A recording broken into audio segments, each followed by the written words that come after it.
ভাৰতীয় ডাক বিভাগৰ উদ্যোগত লখিমপুৰ জিলাৰ কুচিয়ামাৰীত ডাক সভা অনুষ্ঠিত। কুচিয়ামাৰী ৰংগমঞ্চত অনুষ্ঠিত হয় সজাগতামূলক ডাক সভাখন।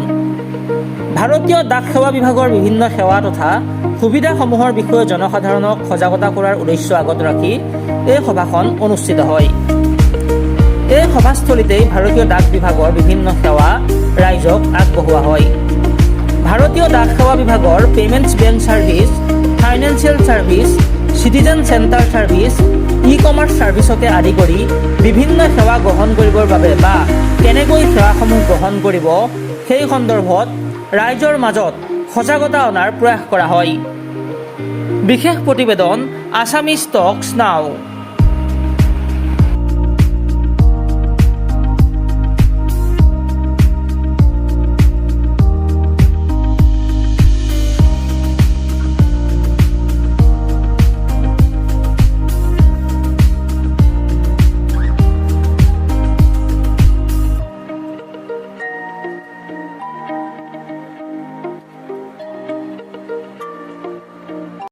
আজি এই কুচিয়ামাৰী ৰংগমঞ্চত ভাৰতীয় ডাক বিভাগৰ তৰফৰ পৰা ডাক চৌপাল অৰ্থাৎ ডাক সভা আয়োজন কৰা হৈছে।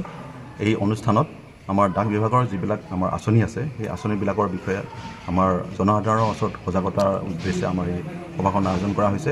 আৰু লগতে আমাৰ এই আজি সভাখনত আমাৰ ডাকঘৰত উপলব্ধ আমাৰ যিবিলাক স্কিম যেনেকৈ savings account, recurring deposit account, SSA account বা ইণ্ডিয়া পোষ্ট পে'মেণ্ট বেংকৰ PM কিষাণ একাউণ্ট বা আধাৰ গোটেইবিলাক আমি ইয়াতে কৰিম।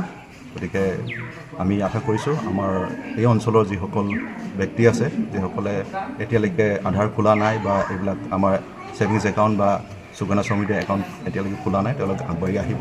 আৰু লগতে আমাৰ আজিৰ এই সভাখনত উপস্থিত থকা যিসকল ব্যক্তি আছে তেওঁলোকে যাতে আমাৰ এই ডাকঘৰত উপলব্ধ যিবিলাক আঁচনি আছে এই আঁচনি সম্পৰ্কে যাতে আৰু জনসাধাৰণৰ মাজলৈ লৈ যাব বা এই বিষয়ে তেওঁলোকক আকৌ জনাব। গতিকে এইটো উদ্দেশ্য আগত ৰাখি আমি আজি এই সভাখন আয়োজন কৰিছোঁ। আপোনালোকে অৱগত যে ভাৰতীয় ডাকঘৰ এইটো সকলোৱে জানে এটা পাব্লিক ছাৰ্ভিচ, এটা অনুষ্ঠান হয়। আজি ভাৰতীয় ডাকঘৰ গাঁৱলৈ আহিছে। আজি আমাৰ এটা বাধাপাৰা অঞ্চলৰ এই কুচিয়ামাৰী অনন্ত পুথুৱালী যুৱ সংঘৰ ৰংগমঞ্চত ভাৰতীয় ডাকঘৰৰ যিবিলাক সুবিধা এই সুবিধাখিনি লৈ ৰাইজৰ মাজলৈ আহিছে। আপোনালোকে জানে যে এতিয়া ডাকঘৰ বুলি ক'লে আটাইতকৈ জনপ্ৰিয় এটা হৈছে যে PM কিষাণ। এই PM কিষাণ আঁচনিটো একাউণ্টটো কেৱল এই ডাকঘৰতে খুলিব পাৰে। আৰু ইতিমধ্যে ভাৰত চৰকাৰৰ দ্বাৰা বা অসম চৰকাৰৰ দ্বাৰা যিটো ৰূপায়িত PM কিষাণ বহুতে ইতিমধ্যে লাভান্বিত হৈছে আৰু বহুত মানুহ একাউণ্ট খুলিবলৈ বাকী আছে এতিয়াও। গতিকে আজি ইয়াতে তেওঁলোকে একাউণ্ট খোলাৰ ব্যৱস্থাও কৰিছে।